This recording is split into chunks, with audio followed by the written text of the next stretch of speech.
Fitness influencer কিভাবে হওয়া যায়।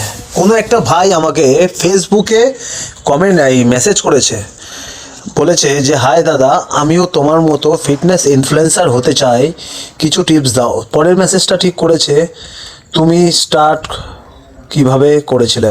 তো সত্যি কথা বলতে ফিটনেসটাকে ফার্স্ট তোমাকে প্রায়োরিটি দিতে হবে, মানে ভালোবাসতে হবে। সেকেন্ডত ফেক লোকজনের থেকে তোমাকে দূরে থাকতে হবে, তাহলেই তুমি ফেক জিনিসপত্র থেকে তুমি নিজেও দূরে থাকবে।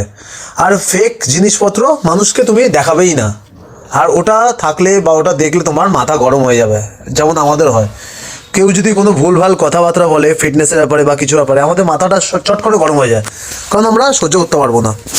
তো এই ফেক জিনিসপত্রগুলো কিন্তু অ্যাভয়েড করতে হবে।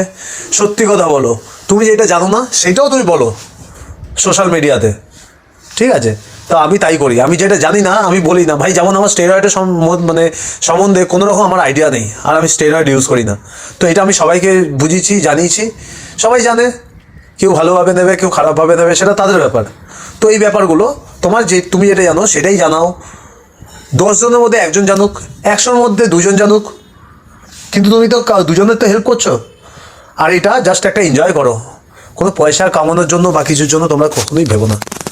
তো আশা করি তোমাদের বোঝাতে পেরেছি। ভালো লাগলে অবশ্যই লাইক কমেন্ট করো, আর কিছু আরও জানার চেষ্টা হলে নিশ্চয়ই জানাবো।